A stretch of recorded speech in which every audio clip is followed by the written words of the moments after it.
Hello दोस्तों, कैसे आप सब लोग। मैं हूं साजिद और आप देख रहे हैं हमारा YouTube channel study with Sajid. दोस्तों, आज मैं आप लोगों के लिए लेकर आया हूं पीटी 2025 के लिए प्रैक्टिस सेट लेकर आया हूं दोस्तों। ये पहला प्रैक्टिस सेट है दोस्तों। इसी तरह से मैं आप लोगों के लिए 10 प्रैक्टिस सेट लेकर आऊंगा एग्जाम से पहले। और दोस्तों, यहाँ से अगर आप ये प्रैक्टिस सेट पूरी कर लेते हैं तो आपको 80 नंबर लाने से कोई नहीं रोक सकता है दोस्तों। आपके 90 परसेंटाइल से ऊपर मार्क्स आने तय हैं दोस्तों, इस बात की गारंटी देता हूँ मैं। इस 10 प्रैक्टिस सेट से एक भी क्वेश्चन बाहर नहीं जाएगा दोस्तों। और ये पूरी व्याख्या जो है इसकी मैं आप लोगों को वीडियो के डिस्क्रिप्शन में दे दूंगा, पीडीएफ भी दे दूंगा। आप लोग इसको डाउनलोड करके बार बार रिवीजन कर सकते हैं दोस्तों। आप लोगों को इसके लिए कोई चार्ज नहीं देना पड़ेगा दोस्तों। किसी प्रैक्टिस सेट के लिए आपको मतलब 200 खर्च नहीं करने पड़ेंगे दोस्तों। बस आप लोग वीडियो को अंत तक देखिएगा दोस्तों, वीडियो को स्किप मत करिएगा, क्योंकि बहुत ही इंपॉर्टेंट प्रैक्टिस सीरीज है ये। और आप लोगों के लिए ही ये लाया गया है दोस्तों। आप लोगों के लिए इतनी मेहनत किया जा रहा है ताकि आप लोग अच्छे परसेंटाइल स्कोर ला सको। तो दोस्तों, वीडियो को स्किप मत करिएगा, और अगर आप लोगों को वीडियो पसंद आए तो वीडियो को लाइक करिएगा, चैनल को सब्सक्राइब करिएगा और अपने दोस्तों को भी शेयर कर दीजिएगा। चलिए दोस्तों, आज का पहला प्रश्न शुरू करते हैं दोस्तों। दोस्तों, इसमें डीआई भी है, इंग्लिश भी है, रीजनिंग भी है। तो जितने क्वेश्चन है दोस्तों, उन क्वेश्चन के मैं आंसर बता दूंगा। और जो व्याख्या मैं पीडीएफ मतलब अपलोड करूंगा, उसको आप लोग डाउनलोड करके पूरी डीआई आप सॉल्व कर सकते हैं दोस्तों। क्योंकि अगर मैं डीआई इसमें बताऊंगा तो बहुत समय लग जाएगा दोस्तों, और वीडियो काफी लंबी हो जाएगी। इसलिए मैं बस डीआई के आंसर बता दूंगा, और आप लोग उसको पीडीएफ डाउनलोड करके सॉल्व कर लीजिएगा, क्योंकि डीआई सबसे इम्पोर्टेंट है दोस्तों। और आगे बढ़ते हैं दोस्तों। पहला प्रश्न है दोस्तों, साहित्य अकादमी पुरस्कार प्राप्त निराला की साहित्य साधना किसकी कृति है। तो इसमें जो है चार ऑप्शन दिया गया है दोस्तों, और पूछा है कि ये किसकी कृति है। तो ये जो है कि ऑप्शन हमारा क्या है इसमें दोस्तों, नामवर सिंह, भवानी प्रसाद मिश्र, रामविलास शर्मा और हजारी प्रसाद द्विवेदी। तो ये जो आप पुस्तक देख रहे हैं, पुरस्कार देख रहे हैं दोस्तों, निराला की साहित्य के लिए जो पुरस्कार है, ये किसको मिला है, ये रामविलास शर्मा को मिला है। तो हमारा ऑप्शन कौन सा सही है दोस्तों, ऑप्शन सी सही है। नेक्स्ट क्वेश्चन देखते हैं दोस्तों। पूछ रहा है कि मीन का पर्यायवाची शब्द इसमें से क्या है। तो जब हम मीन के पर्यायवाची की बात करेंगे दोस्तों, तो मत्स्य, विभावरी, सिखी और शायक, चार ऑप्शन हमारे सामने दिए गए हैं। तो मीन जो होता है दोस्तों, मछली का पर्यायवाची है। किसका पर्यायवाची है दोस्तों, मछली का पर्यायवाची है। तो इसमें से आप देखेंगे तो हमारा ऑप्शन कौन सा सही हो रहा है, ए ऑप्शन सही हो रहा है।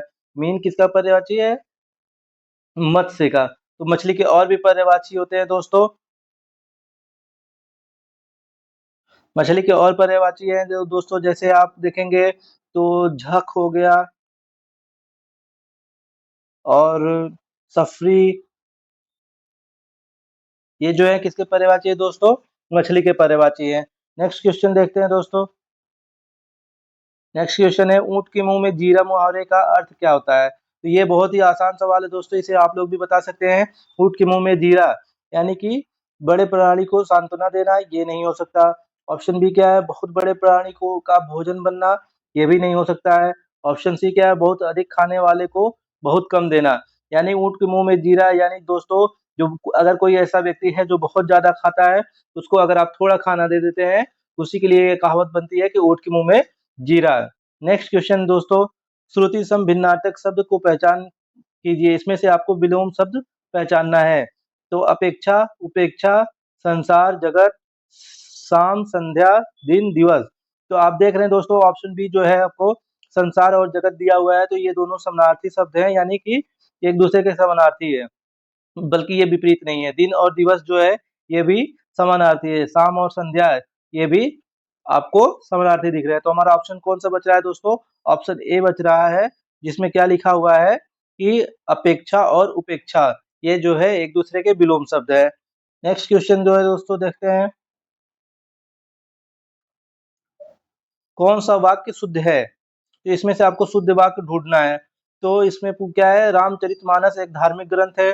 अब देखिए, रामचरितमानस को ही अलग अलग संधि विच्छेद करके दिया हुआ है। तो इसमें से आपको सही शब्द सेलेक्ट करना है। तो इसमें हमारा कौन सा सही शब्द है दोस्तों, रामचरितमानस जो है दोस्तों, ये हमारा सही शब्द है। इसमें कोई भी विच्छेद नहीं होता है, ये चीज आप लोग ध्यान में रखिएगा। नेक्स्ट क्वेश्चन देखते हैं दोस्तों, इंग्लिश है। आपका ये पैसेज है इंग्लिश का। तो इसमें से आपको पैसेज पढ़ना रहता है, और पैसेज पढ़कर इसमें से आपको उत्तर देने रहते हैं दोस्तों। तो इसमें 5 सवाल यहाँ से इंग्लिश के पैसेज से भी आते हैं। तो मैं आप लोगों को इसका आंसर बता दे रहा हूँ दोस्तों, आप लोग इसको पीडीएफ डाउनलोड करके इसको पढ़ लीजिएगा। तो पहला जो है क्या है,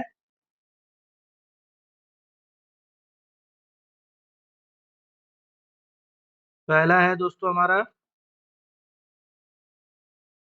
what does encore mean. What does encore mean का मतलब आप लोग को बताना है इसमें। तो इसका ऑप्शन कौन सा सही होगा दोस्तों, इसका ऑप्शन सही होगा बी। तो इसका मतलब क्या होगा, वंस मोर। इसका ऑप्शन क्या होगा, बी ऑप्शन सही है, वंस मोर। नेक्स्ट क्वेश्चन है what did Kim do in the end. इसका मीन्स क्या होगा दोस्तों, इसका आंसर क्या होगा। तो चार ऑप्शन दिए गए हैं, set down, never perform the tricks, smiled and disappeared, performs performed the act once again. तो हमारा ऑप्शन कौन सा सही हो रहा है दोस्तों, नंबर सी जो है आपका, सी जो है आपका सही होगा।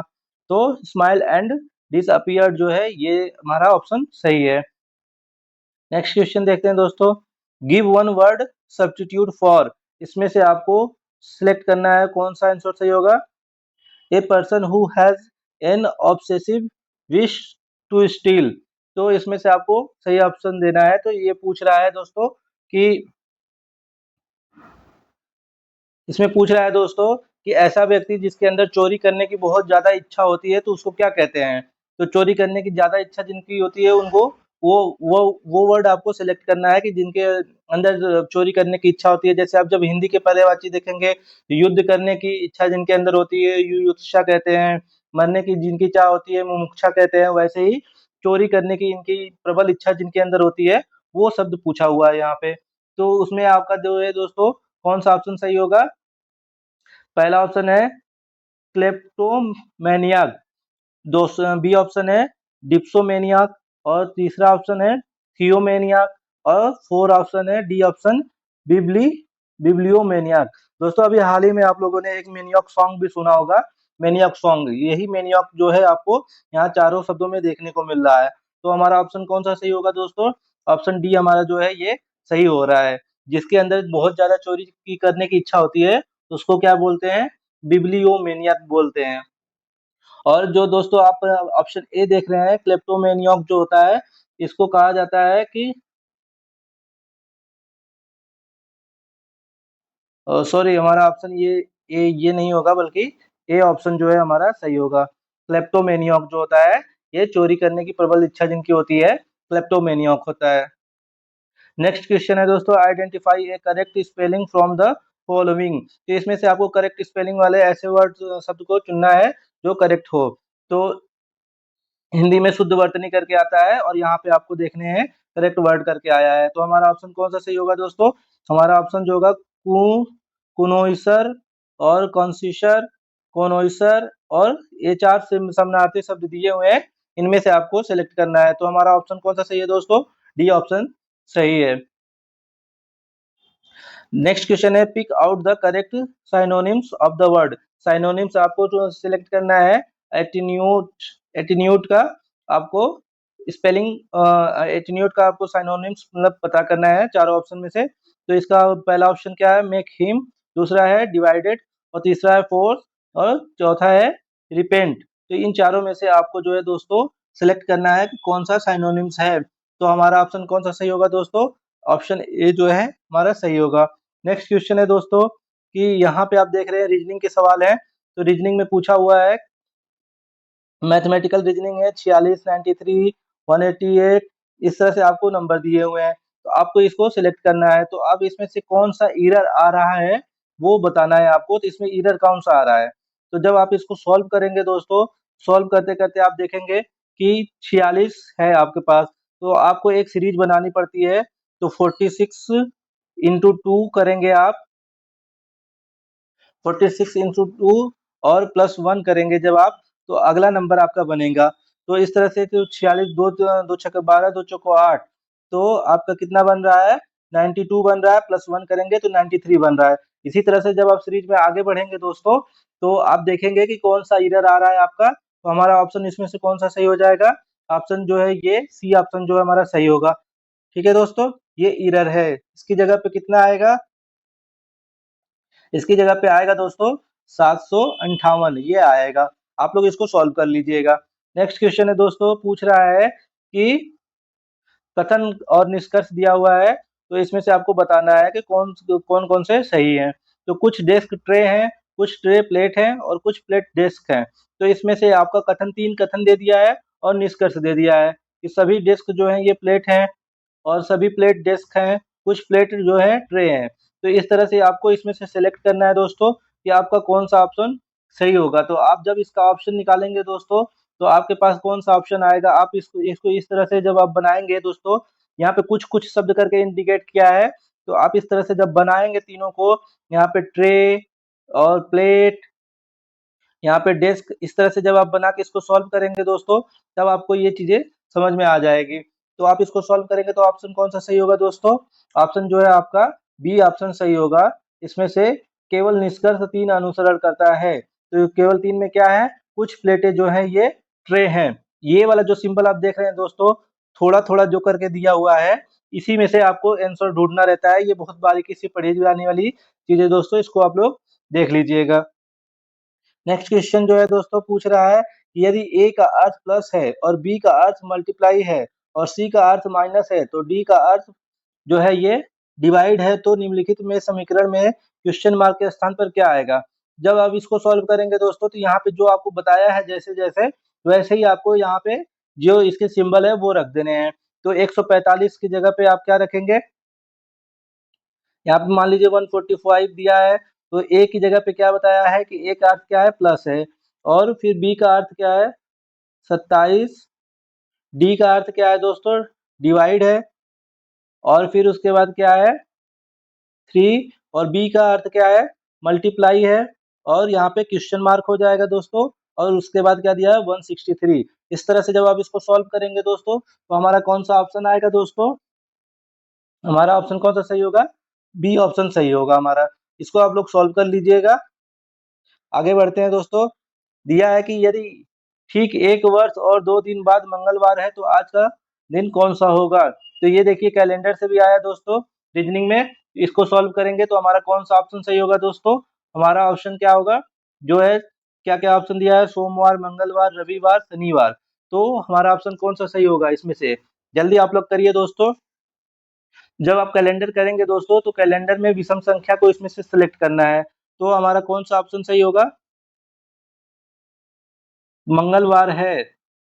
सोमवार, मंगलवार, रविवार, शनिवार। तो हमारा ऑप्शन कौन सा सही होगा दोस्तों? डी ऑप्शन सही होगा। और डी ऑप्शन में क्या है, शनिवार है। नेक्स्ट क्वेश्चन देखते हैं दोस्तों।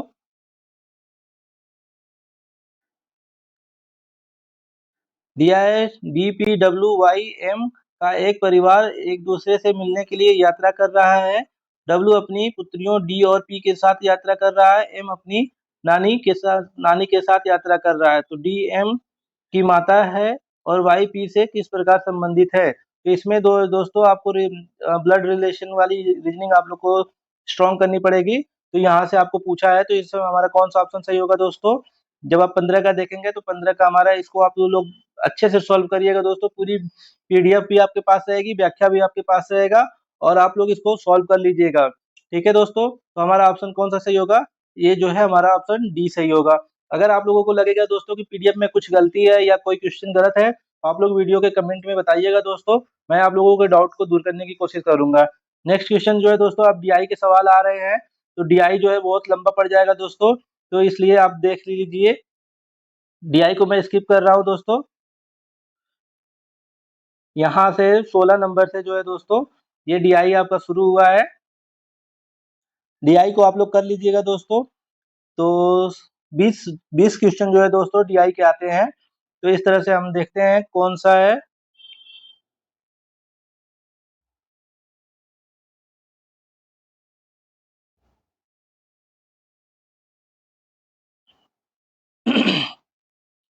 अब हम आते हैं दोस्तों 36 नंबर पे। तो 36 पे देखते हैं क्या है क्वेश्चन। मई 2025 में 78वीं विश्व स्वास्थ्य सभा 2025 का आयोजन कहाँ किया गया? 78वीं विश्व स्वास्थ्य सभा की बात कर रहा है दोस्तों। तो ये कहाँ पर किया गया है? ऑप्शन दिया है रोम, पेरिस, टोक्यो और जिनेवा। तो इन चारों में से आपको सेलेक्ट करना है दोस्तों। तो कौन सा ऑप्शन सही होगा इसमें से? 78वीं विश्व जो है आपकी कहाँ हुई है दोस्तों? जिनेवा में हुई है। जिनेवा जो है स्विट्जरलैंड की राजधानी है। यहाँ पर 78वीं विश्व स्वास्थ्य सभा जो है इसका आयोजन किया गया था। और जब इसके आयोजन की बात करते हैं दोस्तों, तो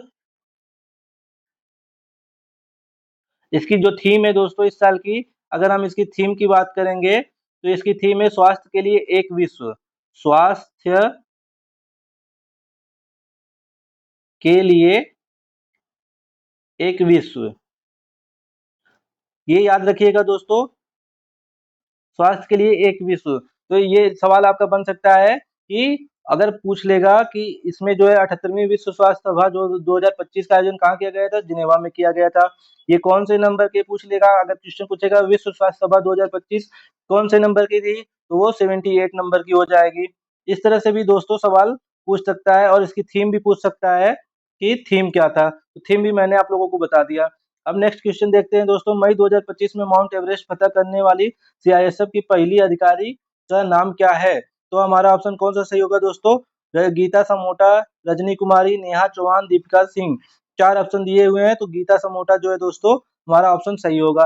गीता समोटा जो है ये सीआईएसएफ की महिला अधिकारी है, और इन्होंने माउंट एवरेस्ट को फतह किया था। और ये पहली सीआईएसएफ की महिला अधिकारी हैं दोस्तों जिन्होंने माउंट एवरेस्ट को फतह किया है। नेक्स्ट क्वेश्चन देखते हैं दोस्तों क्या है।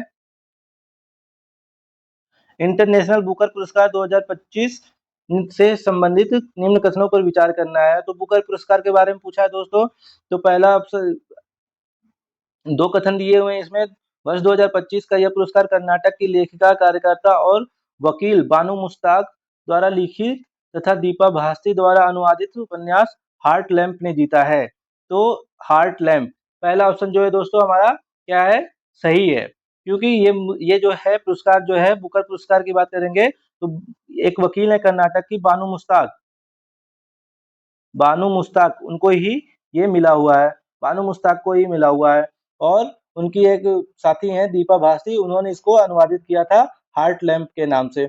और ये जो है कन्नड़ भाषा की प्रथम, कन्नड़ भाषा की है, ये जो है किस भाषा की है? कन्नड़ भाषा में लिखित है, और ये प्रतिष्ठित पुरस्कार पाने वाली पहली कन्नड़ भाषा की पुस्तक है। तो इस तरह से हमारा दोनों ऑप्शन सही है दोस्तों। तो हमारा ऑप्शन कौन सा है? ऑप्शन सही ऑप्शन क्या है? सी ऑप्शन जो है ये सही है। और इस पुरस्कार को आयोजित, ये पुरस्कार देने के लिए आयोजन कहाँ हुआ था दोस्तों? तो लंदन में हुआ था, लंदन में हुआ था। नेक्स्ट क्वेश्चन देखते हैं दोस्तों, जून 2025 में संपन्न भारतीय पेशेवर टी20 cricket league Indian premier league 2025 का खिताब किसने जीता था? तो ये बहुत आसान सवाल दे दिया दोस्तों, इसमें आप लोग गलती मत करिएगा। जो इस बार देखने में आप आईपीएल जब देखे होंगे तो आपको पता भी रहा होगा कि इस बार बहुत ज्यादा ही आईपीएल में एक बहुत बड़ी दुर्घटना घट गई थी फाइनल मैच के बाद। और इसकी विजेता जो है रॉयल चैलेंजर बेंगलुरु है, आरसीबी जो है इसकी विजेता रही है, और पंजाब किंग्स जो है इसकी उप विजेता रही है। नेक्स्ट क्वेश्चन है, मई 2025 में कौन सा राज्य पूर्ण साक्षरता प्राप्त करने वाला भारत का पहला राज्य बन गया है? ऑप्शन है गोवा, मिजोरम, सिक्किम और केरल। तो हमारा ऑप्शन कौन सा सही हो रहा है दोस्तों? ऑप्शन बी हमारा सही हो रहा है, मिजोरम। ये जो है पूर्ण साक्षरता प्राप्त करने वाला भारत का पहला राज्य बन गया है। नेक्स्ट क्वेश्चन है दोस्तों, मई 2025 में प्रधानमंत्री नरेंद्र मोदी, मई 2025 में क्या है? मई 2025 में प्रधानमंत्री नरेंद्र मोदी द्वारा राष्ट्र को समर्पित विजिंगजम अंतरराष्ट्रीय डीप वाटर बहुउद्देशीय बंदरगाह की निर्माण लागत राशि कितनी है? तो सवाल पूछा है विजिंगजम अंतरराष्ट्रीय डीप वाटर बहुउद्देशीय बंदरगाह के बारे में पूछा है दोस्तों। तो सबसे पहले ये जान लेते हैं कि ये बंदरगाह कहाँ पर है। तो ये बंदरगाह है जो है दोस्तों केरल में है, ठीक है। और इसकी लागत कितनी आई है दोस्तों? तो ऑप्शन दिया है 75,000 करोड़, 7500 करोड़ रुपए, 7800, 8200 और 8800। तो हमारा ऑप्शन जो है दोस्तों डी ऑप्शन सही है। तो 8800 करोड़ रुपए जो है, 8800 करोड़ रुपए लागत आई है, और ये जो है बंदरगाह केरल में है। और इसके लिए जो है किसने वो किया है उद्घाटन? नरेंद्र मोदी, पीएम, हमारे पीएम नरेंद्र मोदी ने इसका उद्घाटन किया था। और ये जो है केरल का बहुउद्देशीय पोर्ट है। नेक्स्ट क्वेश्चन है,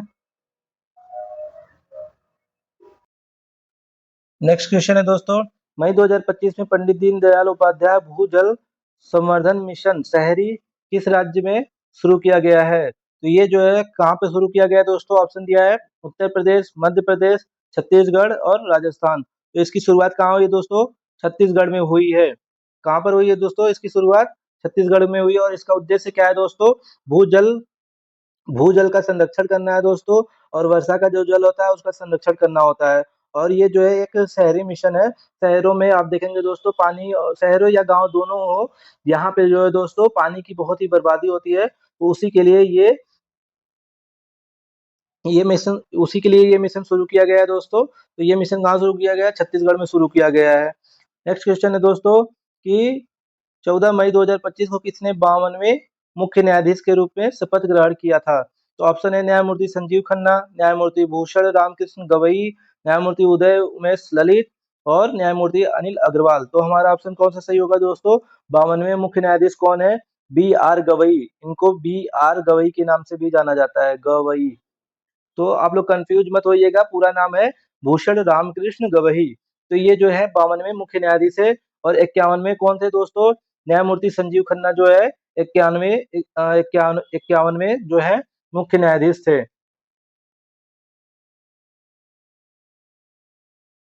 और दोस्तों इसमें सबसे बड़ी बात क्या है दोस्तों कि ये जो है बी आर गवई जो है ये क्या मतलब कैसे हैं, कैसे मुख्य न्यायाधीश है?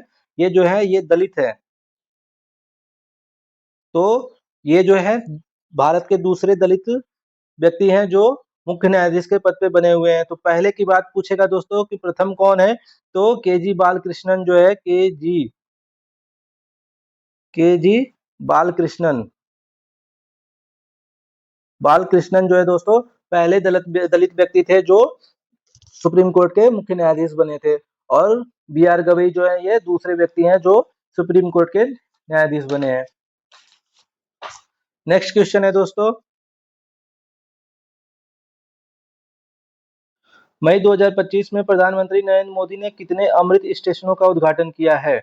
तो जब अमृत स्टेशनों की बात करेंगे दोस्तों तो पीएम मोदी ने इसका उद्घाटन किया है। किसने किया है? पीएम मोदी ने किया है। कितने? ऑप्शन क्या है? 95, 100, 102, 103। चार ऑप्शन दिए गए हैं दोस्तों। तो ये हमारा ऑप्शन जो है चौथा डी ऑप्शन जो है सही है। तो 103 स्टेशनों का उद्घाटन किया गया है। किसने किया है? पीएम मोदी ने किया है। और ये अमृत स्टेशन जो कहाँ पर शुरू किए गए हैं? राजस्थान के बीकानेर में।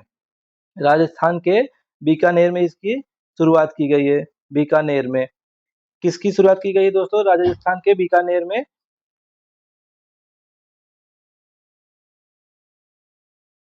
और ये जो है दोस्तों ये 18 राज्यों में अमृत स्टेशनों की बात करेंगे तो 18 राज्यों में, और 18 राज्यों के जो है 86 जिले जो होते हैं दोस्तों, इन 86 जिलों में 103 अमृत स्टेशनों का उद्घाटन किया गया, अमृत स्टेशन खोले जाएंगे दोस्तों। और जब इसकी बात करेंगे लागत की तो इसकी लागत की बात करेंगे दोस्तों तो इसमें लगभग जो है 1100 करोड़ का इसका टारगेट रखा गया है। 1100 करोड़ रुपए इसमें लागत आएंगे। और अमृत स्टेशनों की बात करेंगे दोस्तों कि इसका उद्देश्य क्या है? जो रेलवे स्टेशन होते हैं उनका सुधार करना है, उनको खूबसूरत बनाना है। ये जो है उनका पर्पज है। यानी अमृत स्टेशन जो कि अमृत उद्यान की बात करते हैं दोस्तों तो इसमें रेलवे का विकास करना ही इसका मुख्य पर्पज है, पुनर्विकास करना। नेक्स्ट क्वेश्चन देखते हैं दोस्तों, 18 मई 2025 को एक दिवसीय मछली महोत्सव का आयोजन कहाँ पे किया गया था? तो जब हम मछली महोत्सव की बात करेंगे दोस्तों तो ये ऑप्शन हमारे सामने क्या क्या है? कोलकाता, कोच्चि, अगरतला और कोहिमा, चार ऑप्शन हमारे सामने दिए गए हैं। तो इसका आयोजन कहाँ पे किया गया था दोस्तों? तो हमारा ऑप्शन कौन सा सही है? ऑप्शन डी हमारा सही है। त्रिपुरा की राजधानी है अगरतला। त्रिपुरा ये किसकी राजधानी है दोस्तों? त्रिपुरा की राजधानी है अगरतला। और यहीं पर जो है मछली महोत्सव आयोजित हुई थी दोस्तों। और इसका उद्घाटन किसने किया था? केंद्रीय मंत्री राजीव रंजन ने राजीव रंजन ने इसका उद्घाटन किया था। और इसकी लागत जो है दोस्तों कितनी है? 42 करोड़ से ज्यादा की इसकी लागत है। 42.4 करोड़ जो है इसकी लागत रखी गई है। नेक्स्ट क्वेश्चन है दोस्तों, धौलावीरा हड़प्पा सॉरी क्या है? निम्नलिखित में से कौन सा हड़प्पा कालीन नगर कक्ष के रण में खादिर बेट पर स्थित है? क्वेश्चन है दोस्तों, कौन सा हड़प्पा कालीन नगर कक्ष के रण में खादिर बेट पर स्थित था और इसे तीन भागों में बांटा गया है? ऑप्शन दिया है चनउजड़ो, सोतकाको, और सी है धौलावीरा और डी है सुरकोटदा। तो 4 ऑप्शन दिए गए हैं दोस्तों। तो इन चारों ऑप्शन में से बताना है कि कौन सा नगर है जो खादिर पर स्थित था। तो हमारा ऑप्शन कौन सा सही होगा दोस्तों? ऑप्शन सी जो है ये सही होगा। धौलावीरा जो है ये खादिर पर स्थित था। इसे जो है दोस्तों 3 भागों में डिवाइड किया गया था। धौलावीरा जो है दोस्तों कितने भागों में डिवाइड है? 3 भागों में। 3 भागों में डिवाइड है। और वो कौन-कौन से भाग है दोस्तों? जब इसके मतलब भाग की बात करेंगे तो ये जो है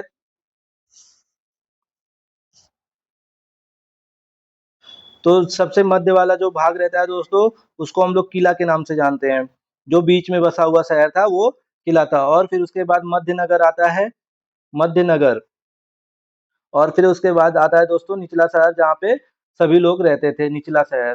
तो धौलावीरा जो है दोस्तों ये सवाल पूछेगा कि कौन सा ऐसा स्थान है जो 3 भागों में बटा हुआ था, 3 नगरों में बसा हुआ था, तो वो जो है धौलावीरा है।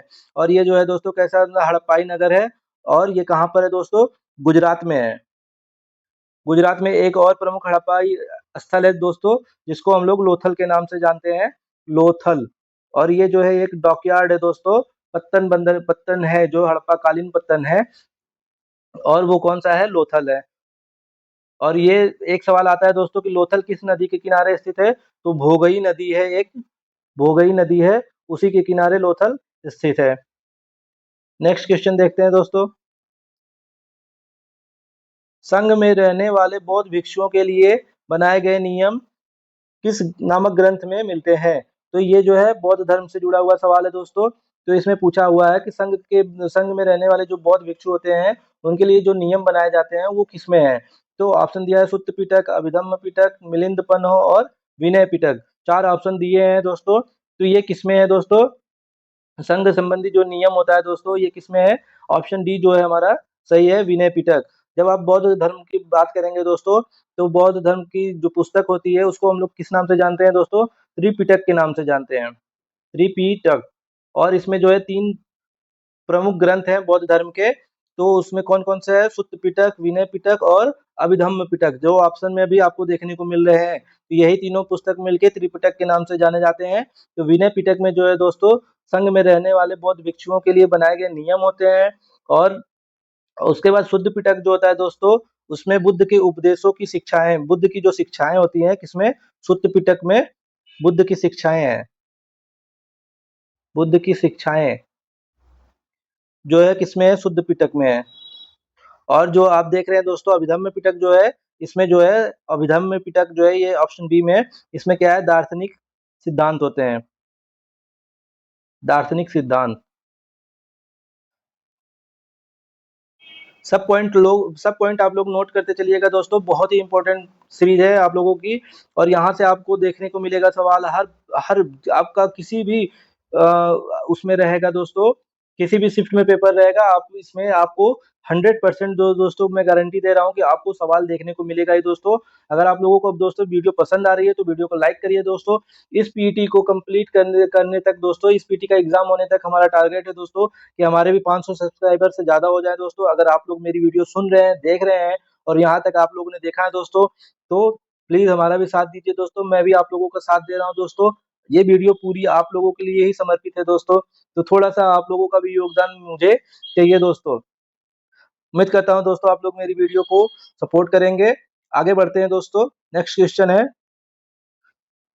रवि कीर्ति किस चालुक्य शासक के दरबारी थे? 48 नंबर जो है दोस्तों पूछ रहा है रवि कीर्ति किस चालुक्य शासक के दरबारी थे? तो ऑप्शन है भीम द्वितीय, कीर्तिवर्मन द्वितीय, पुलकेशिन द्वितीय और विक्रमादित्य द्वितीय। तो 4 ऑप्शन दिए हैं तो इसमें से हमारा कौन सा ऑप्शन सही है दोस्तों? ऑप्शन सी जो है हमारा सही है, पुलकेशिन द्वितीय। रवि कीर्ति किसके दरबारी कवि थे दोस्तों? पुलकेशिन द्वितीय के दरबारी कवि थे। और इन्होंने एक प्रशस्ति लिखी थी जिसको हम लोग एहोल प्रशस्ति के नाम से जानते हैं, एहोल प्रशस्ति। और ये किसके दरबारी कवि थे? पुलकेशिन द्वितीय के। और पुलकेशिन द्वितीय ने किसको पराजित किया था दोस्तों? इसने हर्ष को पराजित किया था। किसको पराजित किया था? हर्ष को पराजित किया था। और ये इस लिपि की बात करेंगे दोस्तों तो ये किसमें लिखी है? इसकी भाषा क्या है? संस्कृत भाषा है। भाषा जो है संस्कृत है। और अगर लिपि की बात करेंगे दोस्तों तो ये लिपि जो है ब्राह्मी लिपि में लिखी गई है। कौन सी लिपि है इसकी? ब्राह्मी लिपि है। नेक्स्ट क्वेश्चन देखते हैं दोस्तों। निम्नलिखित में से किसने 1527 में खानवा में मुगल सम्राट बाबर से युद्ध किया था? तो ये दोस्तों आप लोग ये सवाल कर लेंगे, बहुत ही आसान सवाल है। राणा सांगा, राणा राणा राज सिंह, राणा प्रताप, राणा अमर सिंह। तो राणा प्रताप तो नहीं हो सकते दोस्तों, क्योंकि बाबर की बात कर रहा है, और राणा प्रताप जो है ये अकबर से लड़े थे। तो राणा राज सिंह, राणा अमर सिंह, ये दोनों नहीं हो सकते हैं। तो ऑप्शन कौन सा बचा है? ऑप्शन ए बचा है, राणा सांगा, जो 1527 में खानवा के युद्ध में बाबर से लड़े थे और लड़ते हुए विजय प्राप्त की थी, सॉरी, मृत्यु प्राप्त की थी। नेक्स्ट क्वेश्चन है दोस्तों, पुष्टि मार्ग नामक भक्ति संप्रदाय के संस्थापक निम्नलिखित में से कौन है? तो पुष्टि मार्ग की बात कर रहा है दोस्तों, तो कबीर, वल्लभाचार्य, शंकराचार्य, रामानुज, 4 ऑप्शन दिए हुए हैं दोस्तों। तो पुष्टि मार्ग के संस्थापक की बात कर रहा है, तो पुष्टि मार्ग के संस्थापक कौन है दोस्तों? वल्लभाचार्य जो है ये पुष्टि मार्ग के संस्थापक है। तो हमारा ऑप्शन कौन सा सही हो रहा है दोस्तों? ऑप्शन बी जो है हमारा सही हो रहा है, वल्लभाचार्य जो है ये पुष्टि मार्ग के संस्थापक है। और ये जो है पुष्टि मार्ग जो है दोस्तों किस संप्रदाय के अंतर्गत आता है दोस्तों? ये जो है वैष्णव संप्रदाय के अंतर्गत आता है, वैष्णव संप्रदाय। 51 नंबर क्वेश्चन देखते हैं दोस्तों। पूछ रहा है, निम्नलिखित में से कौन झांसी की रानी रेजिमेंट का भर्तीकर्ता या कार्यवाहक और सेनापति था? तो 4 ऑप्शन दिए हुए हैं हमारे सामने। उषा मेहता, सुचेता कृपलानी, लक्ष्मी स्वामीनाथन, भीखाजी कामा। तो इन चारों में से कौन सा ऑप्शन सही होगा दोस्तों? तो ऑप्शन सी जो है हमारा सही हो रहा है। तो हमारा ऑप्शन कौन सा सही है दोस्तों? ऑप्शन सी सही है। अब बात कर लेते हैं दोस्तों इसके बारे में। तो ये जो है, ये जो जिस रेजिमेंट की बात किया जा रहा है, झांसी की रानी रेजिमेंट की, तो ये जो है आईएनए का एक रेजिमेंट था, इंडियन नेशनल सेना या इंडियन नेशनल। यह जो है दोस्तों भारतीय राष्ट्रीय सेना का एक महिला रेजिमेंट था, और इसका गठन जो है जुलाई 1943 ईस्वी में 1943 ईस्वी में सुभाष चंद्र बोस ने किया था। और ये जो है दोस्तों आईएनए की स्थापना की बात करेगा तो इसकी स्थापना किसने किया था? रास बिहारी बोस ने किया था। रास बिहारी बोस ने रास बिहारी बोस ने इसका स्थापना किया था, और बाद में रास बिहारी बोस के बाद इसकी जो है कमान जो है किसके हाथों में दे दी गई थी? सुभाष चंद्र बोस के हाथों में दे दी गई थी। और फिर तब से वही इसकी उसको इसको नियंत्रण करते थे। तो ये जो महिला रेजिमेंट है दोस्तों किसका भाग था? आईएनए का भाग था। अब आगे देखते हैं नेक्स्ट क्वेश्चन दोस्तों। यहाँ से एक और इम्पोर्टेंट सवाल आता है दोस्तों कि आईएनए की स्थापना कहाँ पे की गई थी? तो आईएनए की स्थापना जो है दोस्तों सिंगापुर में की गई थी, सिंगापुर में की गई थी इसकी स्थापना। नेक्स्ट क्वेश्चन देखते हैं दोस्तों, भारत में प्रशासनिक सेवाओं का जनक किसको कहा जाता है? तो ऑप्शन दिया है William Bentinck, Lord Cornwallis, Lord Dalhousie और जॉन सोर। तो 4 ऑप्शन दिए हैं दोस्तों, 4 ऑप्शन में से कौन सा ऑप्शन सही है दोस्तों? लॉर्ड कॉर्नवालिस जो है ये भारतीय सेवाओं का जनक है। सिविल सेवाओं का जनक कौन है? लॉर्ड कॉर्नवालिस है। नेक्स्ट क्वेश्चन देखते हैं दोस्तों, यहाँ से जो 4 ऑप्शन दिए गए हैं दोस्तों, ये इसमें से विलियम बेंटिक जो है इसने जो है सती प्रथा पे प्रतिबंध लगाया हुआ था, सती प्रथा पे प्रतिबंध लगाया हुआ था। लॉर्ड डलहौजी के बारे में आप जान ही रहे हैं। जॉन सॉर जो है ये द्वितीय अफगान युद्ध के समय ये जो है गवर्नर था। द्वितीय अफगान युद्ध के समय जो है, नहीं सॉरी, प्रथम अफगान युद्ध के समय ये जो है भारत का गवर्नर था। नेक्स्ट क्वेश्चन जो है दोस्तों, दादा भाई नौरोजी ने अपनी पुस्तक के माध्यम से ब्रिटिश शासन के आर्थिक प्रभाव की तीखी आलोचना की थी। तो वो दादा भाई नौरोजी की पुस्तक का नाम क्या है दोस्तों? ऑप्शन दिया है the history of British India, second option है द इंडिया ऑफ इंडिया, और सी है इंडिया टुडे, और डी है poverty and un British rule in India. तो हमारा ऑप्शन जो है दोस्तों कौन सा सही है? डी ऑप्शन सही है।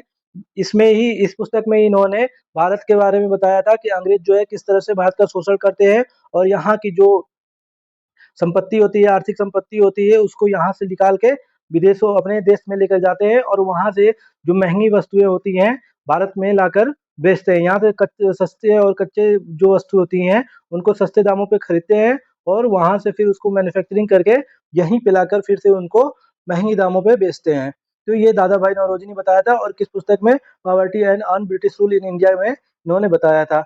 नेक्स्ट क्वेश्चन है दोस्तों, महात्मा गांधी ने असहयोग आंदोलन को अचानक बंद कर दिया था। तो दोस्तों हम सभी जानते हैं कि महात्मा गांधी जब चौरी चौरा कांड हुआ था 1922 ईस्वी में असहयोग आंदोलन के दौरान, तब जो है महात्मा गांधी ने इसको स्थगित कर दिया था। तो ये जो है ऑप्शन कौन सा है दोस्तों, फरवरी में ही देखिए आप 4 फरवरी 1922 ईस्वी को जो है दोस्तों चौरी चौरा कांड होता है गोरखपुर के चौरी चौरा नामक स्थान पे। फिर उसके बाद जो है बारदोली नामक स्थान पे दोस्तों, बारदोली नामक स्थान पे गांधी जी ने बारदोली नामक स्थान पे जो कि गुजरात में है दोस्तों, वहीं पे गांधी जी ने 1922 में फरवरी 1922 में ही इस आंदोलन को स्थगित करने का निर्णय लिया था। नेक्स्ट नेक्स्ट क्वेश्चन जो है दोस्तों, अगर आप लोगों को वीडियो पसंद आ रही है तो वीडियो को लाइक कर दीजिए, चैनल को भी सब्सक्राइब कर दीजिए दोस्तों।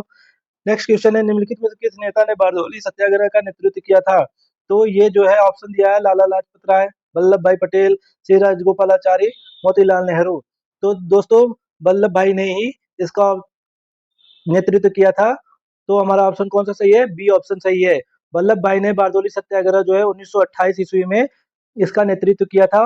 और इसी के समय जो है दोस्तों इनको क्या दिया, वहां की महिलाओं ने इनको एक नाम दिया था, लौह पुरुष।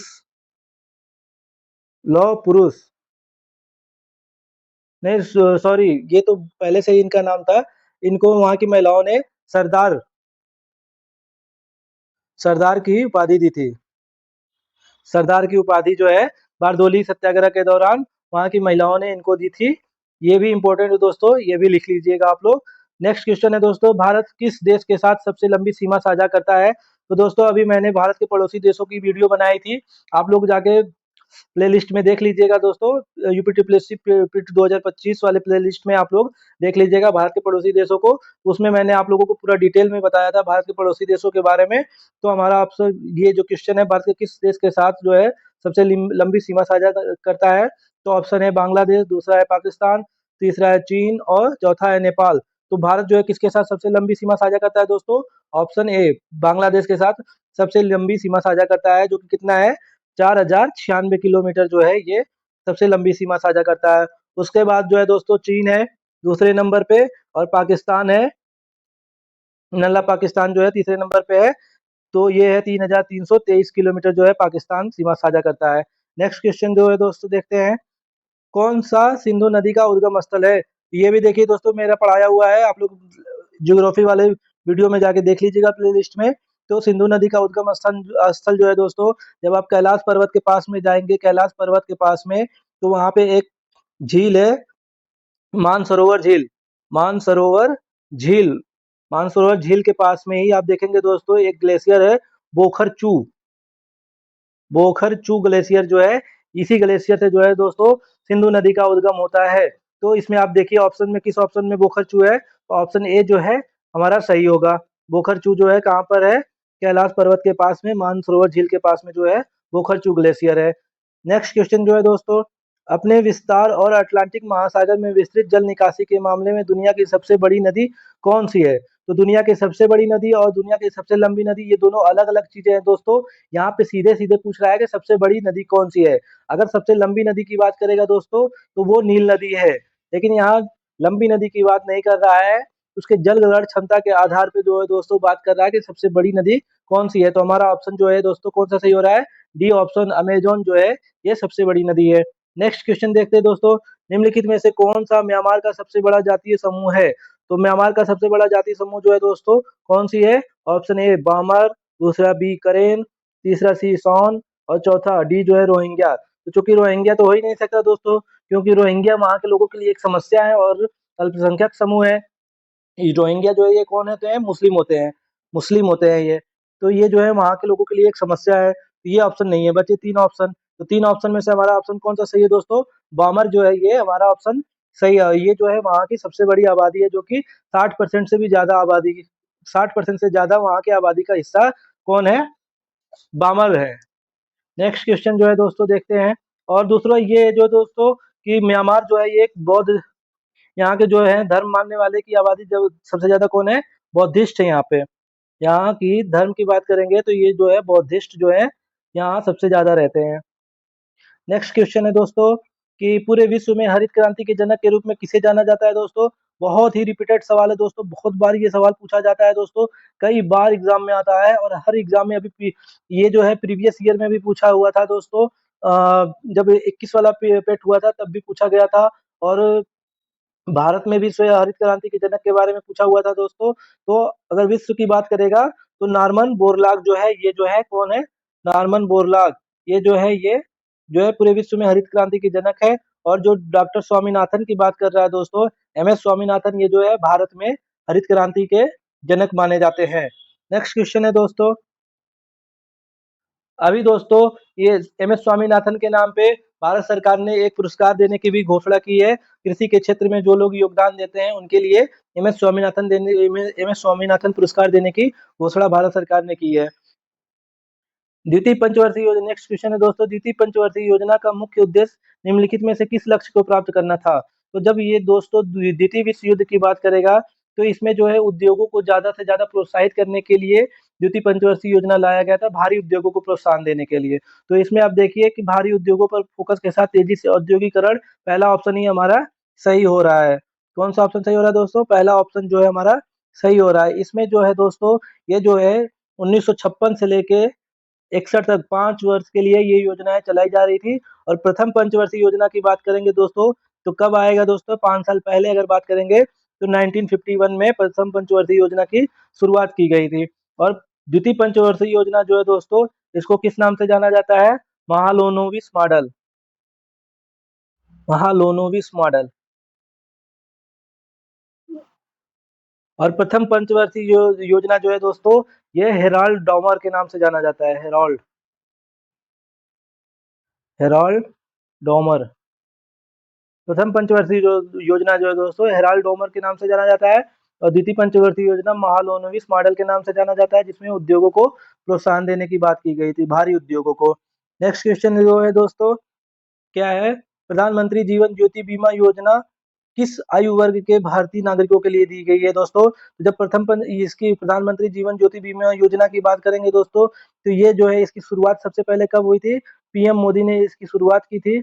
और ये जो है 9 मई 2015 को शुरू की गई थी, 9 मई 2015 को इसकी शुरुआत की गई थी। और ये कोलकाता में दोस्तों मोदी जी ने 3 योजनाएं शुरू की थी। कोलकाता में कितनी? 3 योजनाएं शुरू की थी, जिसमें ये भी जो है एक योजना थी। और पहली और दूसरी बीमा जो जो योजनाएं थी, उसमें जो है अटल पेंशन योजना थी, अटल पेंशन योजना, अटल पेंशन योजना थी। और उसके बाद एक और योजना थी जो दोस्तों, क्या नाम है उसका? प्रधानमंत्री सुरक्षा बीमा योजना, प्रधानमंत्री पीएम सुरक्षा बीमा योजना, पीएम सुरक्षा बीमा योजना। तो इस तरह से दोस्तों मोदी जी ने 3 योजनाएं 2015 में की थी और कोलकाता में इसका उद्घाटन किया था। और जो है इसमें अगर प्रधानमंत्री जीवन ज्योति बीमा योजना की बात करेंगे तो इसमें जो है किस आयु वर्ग के लोगों के लिए है दोस्तों? ये जो है 18 से 50 वर्ष के आयु वर्ग के लोगों के लिए है। तो हमारा ऑप्शन कौन सा सही हो रहा है? डी ऑप्शन जो है हमारा सही हो रहा है।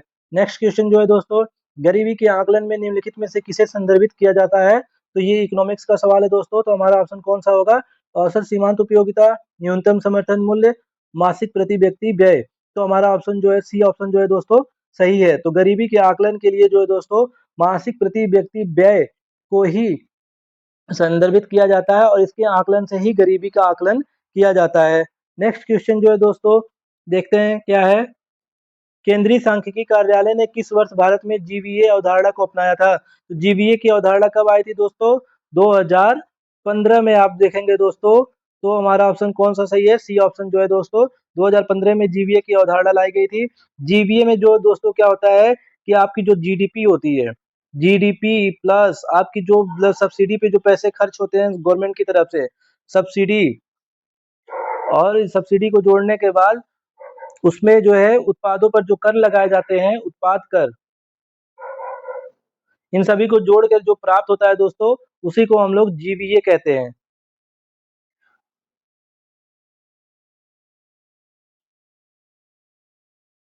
नेक्स्ट क्वेश्चन देखते हैं दोस्तों। इसमें पूछा है दोस्तों कि दी गई भिन्नों में से सबसे बड़ी और सबसे छोटी संख्या का योग जो है दोस्तों, इसमें जोड़ करना है आपको। तो सबसे पहले आपको सबसे बड़ी संख्या निकालना है और फिर उसके बाद सबसे छोटी संख्या भी आपको पता करना है। तो ये कैसे पता चलेगा? जब अंश में हर का भाग देंगे, यानी ऊपर वाले में नीचे वालों का भाग देंगे, तो जो पॉइंट में सबसे ज्यादा आएगा वो बड़ी संख्या होगी और जो सबसे कम आएगा तो बड़ी संख्या तो दोस्तों देखने से ही पता चल जा रही है, जो 6/5 है, तो 6 में अगर 5 का भाग देंगे तो ये कितनी बार जाएगा दोस्तों, 1.2 आएगा। तो ये सबसे बड़ी संख्या दिख रही है। और सबसे छोटी संख्या आपको कौन सी दिख रही है, 5/13 दिख रही है। तो अब जब इन दोनों का योग निकालेंगे दोस्तों, तो जो आपके पास आएगा वही आपका सबसे आपका आंसर होगा। तो अब इनको जोड़ेंगे दोस्तों, जोड़ के देख लीजिएगा, तो हमारा ऑप्शन कौन-सा सही हो रहा है दोस्तों? ऑप्शन जो है हमारा 103/5 आए 103/65 आएगा, तो हमारा ऑप्शन कौन-सा? बी सही हो रहा है। नेक्स्ट क्वेश्चन जो है दोस्तों कौन-सा है? ये देखिए बहुत ही बढ़िया सवाल है दोस्तों। ऐसे सवाल आपको हर एग्ज़ाम में आते हैं, बस 5 सेकंड का ये सवाल होता है दोस्तों। ये जो है ना, आपको ये देखिए, ये जो है ए क्यू प्लस बी क्यू के फार्मूले पे है। ए क्यू प्लस बी क्यू का फार्मूला अगर आपको याद है दोस्तों, तो आप इसको 5 सेकंड में कर लेंगे और इसका आंसर जो है दोस्तों 1 आएगा। क्यों? जब आप इसको विस्तार करेंगे ए क्यू प्लस बी क्यू को, तो ये जो क्या बनेगा फार्मूला, ए प्लस बी बनेगा और फिर एक ब्रैकेट में जो है दोस्तों A square plus B square plus A B बनेगा।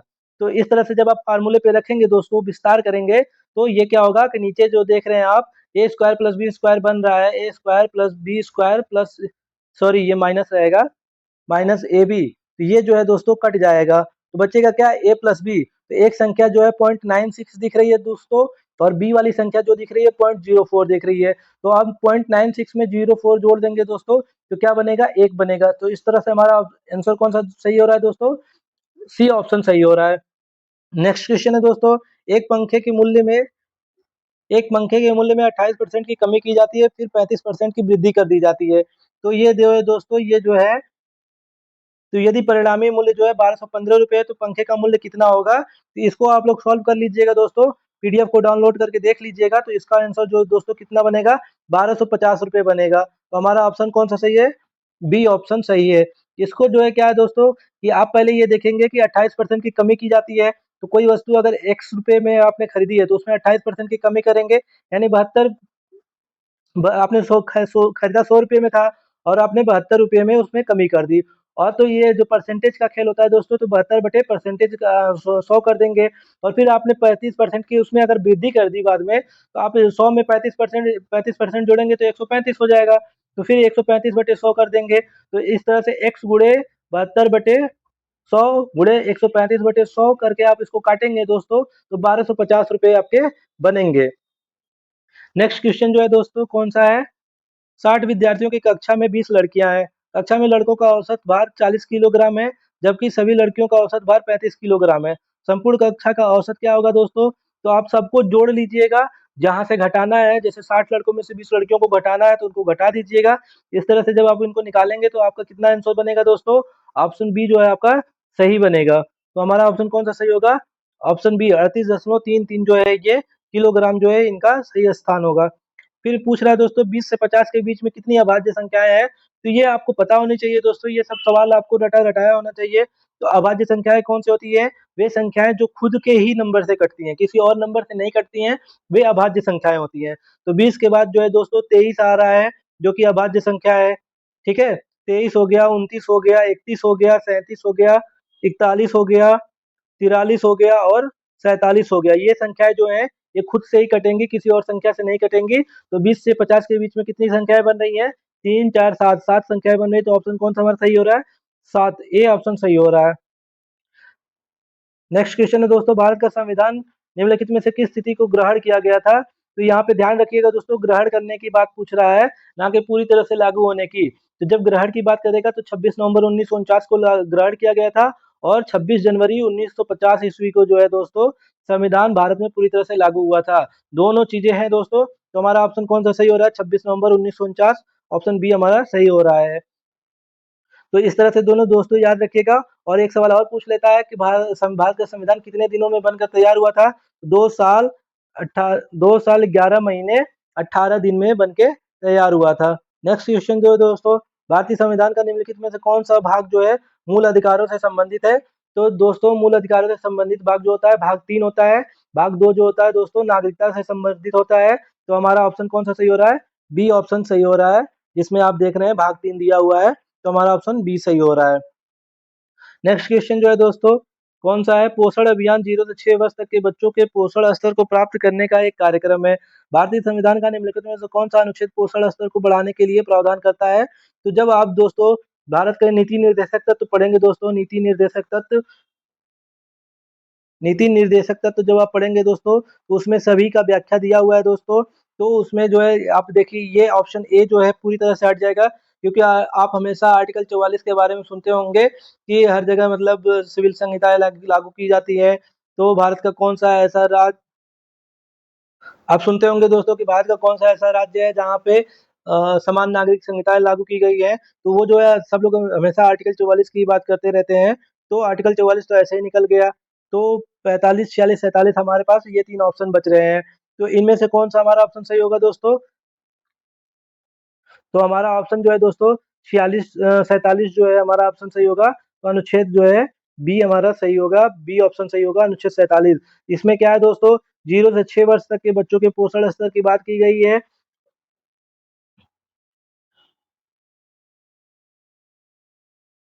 नेक्स्ट क्वेश्चन है दोस्तों, ग्रामा मौलिक कर्तव्य आयु वर्ग के बच्चों के लिए शिक्षा के अवसर प्रदान करता है। तो किस आयु वर्ग के बच्चों के लिए जो है शिक्षा का अधिकार प्रदान करता है दोस्तों? तो ये मौलिक कर्तव्य है हमारा। तो 11वां मौलिक कर्तव्य जो है दोस्तों 6 से 14 वर्ष तक के बच्चों के लिए निःशुल्क, कितने, 6 से 14 वर्ष के बच्चों के लिए निःशुल्क जो है शिक्षा का अधिकार प्रदान करता है कौन? मौलिक, 11वां मौलिक कर्तव्य। और जब इसकी बात करते हैं दोस्तों, तो ये 42वें संविधान संशोधन मौलिक कर्तव्य जो है 42वें संविधान संशोधन के द्वारा इसमें जोड़ा गया था। 42वां संविधान संशोधन 1976 के माध्यम से जोड़ा गया था। और ये जो है दोस्तों किसमें आता है? 51A का जो होता है, इसको जोड़ा गया था 42वें संविधान संशोधन अधिनियम 1976 के द्वारा। और इसमें जो है शिक्षा के अधिकार को जो है मौलिक कर्तव्य घोषित कर दिया गया था। और 6 से 14 वर्ष तक के बच्चों के लिए ये जो है फ्री होनी चाहिए। और बाद में दोस्तों 86वें संविधान संशोधन अधिनियम के द्वारा, जो कि कब हुआ था? 86वें संविधान संशोधन अधिनियम 2002 में एक संशोधन ये भी हुआ था। और इसको जो है किसमें जोड़ जोड़ दिया गया? मौलिक अधिकार में जोड़ दिया गया। शिक्षा का अधिकार अब क्या है दोस्तों? मौलिक अधिकार, मौलिक अधिकार कर दिया गया है। और ये जो है दोस्तों 21A में है। ये जो है शिक्षा का अधिकार जो है किसमें आ गया है दोस्तों? 21A में है, जो कि मौलिक अधिकार है। नेक्स्ट क्वेश्चन देखते हैं दोस्तों।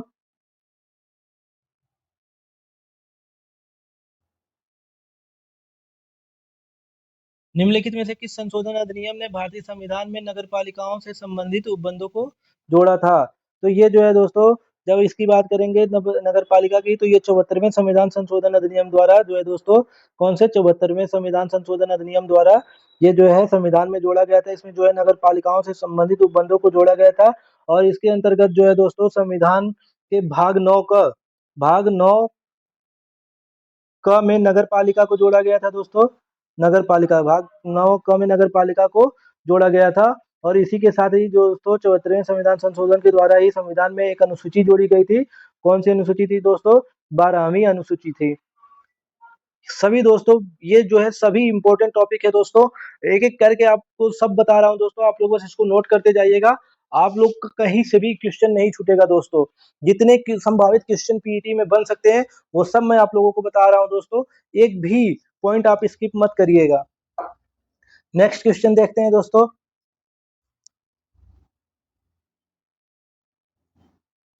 न्यूटन के गति के प्रथम नियम को क्या कहते हैं? तो न्यूटन के, हम सभी जानते हैं न्यूटन के 3 गति के नियम है। ठीक है दोस्तों। तो उसमें से प्रथम गति के नियम के बारे में पूछा हुआ है। तो प्रथम गति के नियम को क्या कहते हैं दोस्तों? जड़ता का नियम कहते हैं। किस, क्या कहते हैं? जड़ता, जड़ता का नियम कहते हैं। ठीक है दोस्तों। तो हमारा ऑप्शन कौन सा सही हो रहा है? ऑप्शन सी सही हो रहा है। और उसके 3 नियम है दोस्तों। जड़ता का नियम है, समय संरक्षण का नियम है, और जो है क्रिया प्रतिक्रिया का नियम है। तो 3 उसके नियम है। नेक्स्ट क्वेश्चन है दोस्तों, जब किसी वस्तु की गति ध्वनि की गति से अधिक हो जाती है तो उसे क्या कहा जाता है कि वह जो है कि गति किस गति से यात्रा कर रहा है? तो इसमें पूछा है दोस्तों कि मतलब सीधी सी सिंपल सी बात है दोस्तों, कि जो ध्वनि की गति होती है उस गति से अगर वायु की गति अधिक हो जाती है तो उसको क्या कहेंगे? और वो जो है किस गति से यात्रा कर रहा होता है? वायु जो है किस गति से यात्रा कर रहा होता है?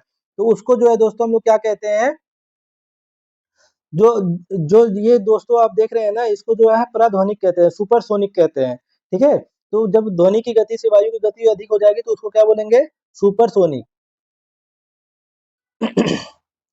सुपरसोनिक या पराध्वनिक? पराध्वनिक। तो ऑप्शन हमारा कौन सा सही हो रहा है? ए ऑप्शन सही हो रहा है दोस्तों। ठीक है, और इसी को जो है दोस्तों, पराध्वनिक जो चाल होती है, इसको जो है किससे क्या कहते हैं? मैक संख्या के नाम से इंडिकेट किया जाता है। मैक संख्या 1, मैक संख्या 1, मैक संख्या 2, मैक संख्या 3, ये जो है जब ये ध्वनि की चाल से अधिक होती है बस हवा का चाल, तो उसको हम लोग मैक संख्या में भी प्रदर्शित करते हैं। नेक्स्ट क्वेश्चन है दोस्तों, समभारक के बारे में पूछ रहा है। तो समभारक क्या होते हैं दोस्तों? जिनका भार बराबर होता है और परमाणु क्रमांक भिन्न होता है, वो जो होते हैं समभारक होते हैं। तो हमारा ऑप्शन कौन सा सही हो रहा है दोस्तों? समान भार संख्याएं किंतु परमाणु संख्याएं भिन्न हो, तो हमारा ऑप्शन पहला ही सही हो रहा है दोस्तों। किसी और ऑप्शन पे विचार करने की जरूरत ही नहीं है। नेक्स्ट क्वेश्चन जो है दोस्तों, अगर एग्जाम्पल देखना हो दोस्तों, तो एग्जाम्पल की बात करेंगे तो आपके सामने ऐसे बहुत सारे एग्जाम्पल हैं दोस्तों। जैसे आप देखेंगे, आर्गन जो होता है, ये इसका परमाणु क्रमांक कितना होता है? 18 होता है, आर्गन AR। और इसका परमाणु भार जो होता है दोस्तों कितना होता है? 40 होता है। ठीक। अब पोटेशियम जो होता है दोस्तों, पोटेशियम यानी के से इंडिकेट करते हैं, तो उसका भी 40 होता है। और अगर फिर उसके बाद देखेंगे, पोटेशियम के बाद कैल्शियम आता है, तो इसको Ca से इंडिकेट करते हैं और इसका परमाणु क्रमांक 20 होता है, लेकिन भार जो है 40 हो रहा है। तो आप देख रहे हैं परमाणु क्रमांक भले ही 20 है, 18, 19, 20, लेकिन इनका परमाणु भार जो है बराबर है, तो इसलिए इसको समभारक कहते हैं। नेक्स्ट क्वेश्चन है दोस्तों, निम्नलिखित में से किस शब्द का अर्थ फलों को उगाना है? तो फलों को उगाने की खेती को क्या कहते हैं दोस्तों? तो फलों को उगाने की खेती को जो है क्या कहते हैं? पोमीकल्चर कहते हैं। तो हमारा कौन सा ऑप्शन सही हो रहा है? ऑप्शन बी जो है हमारा सही हो रहा है, पोमीकल्चर। नेक्स्ट क्वेश्चन है दोस्तों, बांझपन निम्नलिखित में से किस विटामिन की कमी से होता है? तो बांझपन जो है दोस्तों, ये जो है विटामिन ई की कमी से होता है। तो हमारा ऑप्शन कौन सा सही हो रहा है? ऑप्शन ए हमारा सही हो रहा है, विटामिन ई की कमी से होता है। और जो हड्डियां कमजोर हो जाती हैं दोस्तों, वो किस कमी से होता है? विटामिन डी की कमी से होता है। विटामिन B1 की कमी से कौन कौन सा रोग होता है दोस्तों? बेरी बेरी रोग होता है विटामिन B1 की कमी से। और जो है विटामिन के जो है दोस्तों, ये जो ब्लड होता है, थक्का जमने का काम जो होता है, अगर आपके शरीर में विटामिन के की कमी है, तो आपका जब अगर कहीं जख्म होगा दोस्तों, तो उसमें जो है खून रुकेगा नहीं, क्योंकि उसमें थक्का नहीं बन पाता है। अब खून तभी रुकता है जब उसमें थक्का बनता है। तो विटामिन के की कमी से जो है खून का रक्तस्राव बढ़ जाता है। और अगर विटामिन के है आपके शरीर में, तो थोड़ी देर के बाद खून बहने के बाद वो जो है थक्का जम जाता है। नेक्स्ट क्वेश्चन है दोस्तों, आंध्र प्रदेश पुनर्गठन अधिनियम किस वर्ष में पारित किया गया था? तो हम सभी जानते हैं दोस्तों, 2014 में ही आंध्र प्रदेश से तेलंगाना अलग होकर एक राज्य बना हुआ था। तो आंध्र प्रदेश पुनर्गठन अधिनियम 2014 में पारित हुआ था। नेक्स्ट क्वेश्चन है, वर्तमान में उपलब्ध जानकारी के अनुसार भारत के पड़ोसी देश भूटान की राजधानी कौन सा शहर है? भूटान की राजधानी पूछा हुआ है दोस्तों। तो भूटान की राजधानी हम सभी जानते हैं, ढाका जो है ये बांग्लादेश की राजधानी है, बीजिंग जो है ये चीन की राजधानी है। कमेंट सेक्शन में बताइए कि दोस्तों पारो किस देश में है, और थिम्पू जो है ये भूटान की राजधानी है। नेक्स्ट क्वेश्चन है दोस्तों, दक्षिणी मालाबार में प्रचलित एक मुखौटा नृत्य, चार ऑप्शन दिया हुआ है, कुम्मितिकिल्ली, जुम्मादो, परिचाकली और धनगर। तो इसमें पूछा है कि कौन सा इसमें जो है मुखौटा नृत्य जो है दक्षिणी मालाबार में प्रचलित है? तो हमारा ऑप्शन कौन सा सही है दोस्तों? कुम्मितकल्ली जो है, ये जो है दक्षिणी मालाबार में प्रचलित एक मुखौटा नृत्य है, जो कि कहाँ पर है? मुख्य रूप से केरल वाले क्षेत्र में आप देखेंगे ये होता है। नेक्स्ट क्वेश्चन है, पाणिनि का अष्टाध्यायी पर लिखी गई एक प्रसिद्ध कृति है। तो पाणिनि का अष्टाध्यायी जो है दोस्तों किसमें लिखा गया है? तो ये जो है संस्कृत व्याकरण के रूप में लिखा गया। पाणिनि का अष्टाध्यायी जो है ये एक संस्कृत व्याकरण है, संस्कृत व्याकरण है, जो कि हमारा ऑप्शन कौन सा सही हो रहा है? बी ऑप्शन सही हो रहा है। नेक्स्ट क्वेश्चन है दोस्तों, राष्ट्रीय विज्ञान अकादमी निम्नलिखित में से किस राज्य में स्थित है? राष्ट्रीय विज्ञान अकादमी की बात कर रहा है दोस्तों। तो राष्ट्रीय विज्ञान अकादमी जो है कहाँ पर स्थित है दोस्तों? हमारे उत्तर प्रदेश में, वर्तमान प्रयागराज की बात करेंगे दोस्तों, प्रयागराज, जिसे हम लोग इलाहाबाद के नाम से भी जानते हैं दोस्तों। और मेरी कर्म भूमि भी है ये दोस्तों। यहीं से हमने अपनी जिंदगी की शुरुआत की है दोस्तों, और आज आप लोगों को ये वीडियो बना रहा हूँ। तो हमारा ऑप्शन कौन सा सही हो रहा है दोस्तों? ऑप्शन ए सही हो रहा है। और इसकी स्थापना कब हुई थी? 1930 में इसकी स्थापना हुई थी दोस्तों। नेक्स्ट क्वेश्चन है, राज्यसभा का सदस्य बनने के लिए एक भारतीय नागरिक की न्यूनतम आयु कितनी होनी चाहिए? तो राज्यसभा के लिए जो है दोस्तों 30 वर्ष होना चाहिए। राज्यसभा के लिए जो है दोस्तों कितनी होनी चाहिए? 30 वर्ष होनी चाहिए। और लोकसभा का सदस्य बनने के लिए 25 वर्ष होता है दोस्तों, ये आप लोग ध्यान में रखिएगा। अगर आप 25 साल के हैं तो आप लोकसभा के सदस्य बन सकते हैं और 30 साल के हैं तो राज्यसभा के, और अगर आप 21 साल के हैं दोस्तों तो आप प्रधानी का भी चुनाव लड़ सकते हैं और अगले प्रधानी का भी चुनाव लड़ सकते हैं और अगला प्रधान बनने के लिए आप दावेदार हैं। और आप जैसे कि आप लोग बेरोजगार हैं तो हो सके तो बीटीसी का चुनाव लड़ लीजिए, प्रधानी का चुनाव लड़ लीजिए, हो सकता है आप लोग का भला हो भी जाए। नेक्स्ट क्वेश्चन जो है दोस्तों, ये पहला पीडीएफ जो है इसका पेज जो है आगे आ गया है दोस्तों, तो आगे चलते हैं। तो नेक्स्ट क्वेश्चन है, अंतर्राष्ट्रीय ओजोन परत संरक्षण दिवस कब मनाया जाता है? तो हम सभी जानते हैं दोस्तों अंतर्राष्ट्रीय ओजोन परत संरक्षण जो कि हर साल आपको मनाया जाता है। तो ये जो है हमारा ऑप्शन कौन सा सही हो रहा है? ऑप्शन ए जो है हमारा सही हो रहा है। 16 सितंबर को राष्ट्रीय ओजोन परत संरक्षण दिवस मनाया जाता है दोस्तों। और ये जो है दोस्तों संयुक्त राष्ट्र महासभा द्वारा 16 सितंबर को इसको मनाने का निर्णय लिया गया था। किसके द्वारा? यूएनओ, संयुक्त राष्ट्र महासभा द्वारा इसको 16 सितंबर को संयुक्त राष्ट्र महासभा द्वारा इसको 16 सितंबर को मनाने का निर्णय लिया गया था। ओजोन को O3 से इंडिकेट करते हैं। नेक्स्ट क्वेश्चन जो है दोस्तों, पारितंत्र में विभिन्न स्तरों पर रहने वाली विभिन्न प्रजातियों के ऊर्ध्वाधर वितरण को क्या कहा जाता है? पारितंत्र में विभिन्न स्तरों पर रहने वाली विभिन्न प्रजातियों के ऊर्ध्वाधर वितरण को क्या कहा जाता है? तो ये जो है दोस्तों ऑप्शन दिया है उपशाखन, समूहीकरण, स्तर विन्यास और समतलन। चार ऑप्शन दिए हुए हैं दोस्तों। तो इसमें जो है दोस्तों पारितंत्र के जो विभिन्न स्तर होते हैं उनमें जो विभिन्न प्रजातियां पाई जाती हैं उनका जब ऊर्ध्वाधर वितरण किया जाता है तो उसको हम लोग स्तर विन्यास के नाम से जानते हैं। तो हमारा ऑप्शन कौन सा सही हो रहा है दोस्तों? ऑप्शन सी हमारा सही हो रहा है, स्तर विन्यास। उदाहरण के लिए जैसे एक जंगल में वृक्ष जो है सर्वोपरि ऊर्ध्वाधर स्तर होता है, ठीक है। अब उस पे जो है झाड़ियां द्वितीय हो जाती हैं क्योंकि वो सबसे बड़ा होता है और सबसे ज्यादा संख्या में होते हैं, और झाड़ियां जो होती हैं द्वितीय हो जाती हैं स्तर।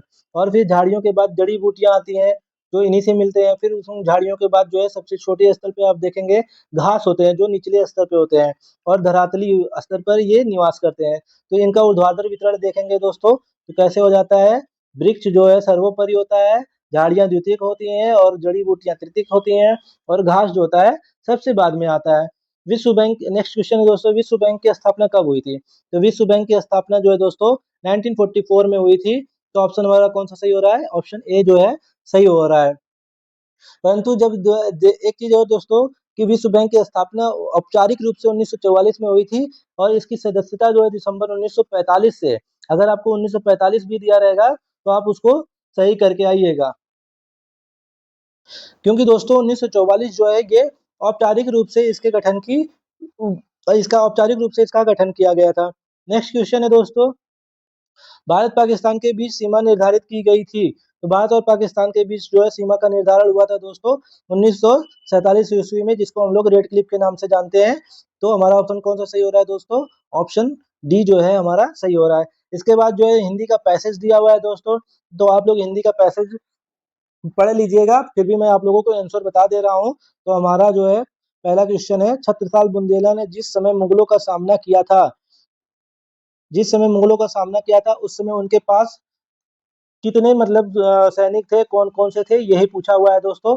जब आप इसको पढ़ेंगे दोस्तों तो आपको इसी में से आंसर मिल जाएगा, फिर भी मैं आप लोगों को आंसर बता दे रहा हूँ। तो जल्दी जल्दी आंसर देख लेते हैं दोस्तों। अगर आप लोगों को वीडियो पसंद आ रही है तो वीडियो को लाइक करिएगा दोस्तों। मैं आप लोगों को 10 प्रैक्टिस सेट करवाऊंगा दोस्तों, और 10 ही आप लोगों को कारगर है आप लोगों के लिए। तो 91 का हमारा ऑप्शन कौन सा सही होगा दोस्तों? डी जो होगा। अगर ये जो है इनके पास कितने थे छत्रसाल बुंदेला के पास? 5 सवार और 25 पैदल सैनिक थे। नेक्स्ट क्वेश्चन है, भूषण का प्रिय काव्य रस क्या था? तो भूषण का प्रिय काव्य रस क्या है दोस्तों? तो भूषण का प्रिय काव्य रस जो है ये वीर रस है। नेक्स्ट क्वेश्चन है दोस्तों, महाकवि भूषण दरबारी कवि थे, उनके आश्रयदाता राजा का नाम क्या था? जिस राजा के पास ये रहते थे उस राजा का नाम क्या था? तो हमारा ऑप्शन जो है डी ऑप्शन जो है, छत्रसाल के पास कौन रहते थे? महाकवि भूषण जो है छत्रसाल के दरबार में रहते थे। नेक्स्ट क्वेश्चन है, छत्रपति शिवाजी की प्रशस्ति में लिखे गए 2 काव्य ग्रंथों के नाम बताइए। तो शिवाजी की प्रशस्ति में लिखे गए 2 काव्य कौन कौन से हैं दोस्तों? तो सी ऑप्शन जो है हमारा सही होगा, शिव बामनी और शिवराज भूषण, ये जो है छत्रपति शिवाजी की प्रशस्ति में लिखे गए 2 काव्य ग्रंथ है। नेक्स्ट क्वेश्चन है दोस्तों, घुमक्कड़ शब्द में कौन सा प्रत्यय है? तो घुमक्कड़ जो है प्रत्यय जो होता है दोस्तों, किसी शब्द के बाद में जुड़ा हुआ शब्द जो होता है वो प्रत्यय होता है। तो अक्कड़ जो है इसमें हमारा कौन सा सही होगा? अक्कड़। घूमने में घूमने में अक्कड़ जोड़ देंगे दोस्तों तो ये जो होता है घुमक्कड़ हो जाता है, तो हमारा ऑप्शन ए सही हो रहा है। महावीर स्वामी का जन्म कहाँ हुआ था? तो महावीर स्वामी का जन्म जो है दोस्तों वैशाली, बिहार के वैशाली में हुआ था। हमारा ऑप्शन कौन सा सही हो रहा है दोस्तों? बी ऑप्शन सही हो रहा है। नेक्स्ट क्वेश्चन है दोस्तों, स्वच्छंद में कौन सी संधि स्वच्छंद में कौन सी संधि है? तो स्वच्छंद का जब संधि आप निकालेंगे दोस्तों तो ये जो है व्यंजन संधि है। तो हमारा ऑप्शन कौन सा सही हो रहा है? ऑप्शन बी जो है हमारा सही हो रहा है। स्वच्छंद में कौन सी संधि है? व्यंजन संधि है। नेक्स्ट क्वेश्चन है दोस्तों, महात्मा बुद्ध ने जब बुद्धत्व प्राप्त किया था तब उनकी आयु कितनी थी? हम सभी जानते हैं दोस्तों 35 वर्ष की आयु में जो है उन्होंने बुद्धत्व प्राप्त किया था। तो हमारा ऑप्शन कौन सा सही हो रहा है? ऑप्शन जो है डी हमारा सही हो रहा है, 35 वर्ष। और नेक्स्ट क्वेश्चन है दोस्तों, श्रुति धर्म का अर्थ क्या है? श्रुति धर्म का अर्थ क्या है दोस्तों? हमारा नेक्स्ट क्वेश्चन है और इसका आंसर क्या होगा दोस्तों? वैदिक धर्म जो है ये श्रुत धर्म है, यानी कि सुनकर जो जिसका अनुसरण किया जा रहा था वो वैदिक धर्म था, क्योंकि उस टाइम पे जो है दोस्तों लिखने का प्रचलन नहीं था, तो लोग सुनने का ही काम करते थे और वेदों को सुनकर ही ये आगे तक बढ़ाए हैं। श्रुति जो है वेद को कहा जाता है और श्रुति धर्म का अर्थ वैदिक धर्म है। दोस्तों उम्मीद करता हूँ आप लोगों को वीडियो पसंद आई होगी। अगर आप लोगों को वीडियो पसंद आई है तो वीडियो को लाइक करिएगा, चैनल को भी सब्सक्राइब करिएगा और अपने दोस्तों को भी शेयर कर दीजिएगा। दोस्तों आप लोग हमारे टेलीग्राम चैनल से भी जुड़ जाइए, वहाँ डेली आप लोगों को PYQ कराया जाता है। मिलते हैं नेक्स्ट वीडियो में दोस्तों, तब तक के लिए धन्यवाद।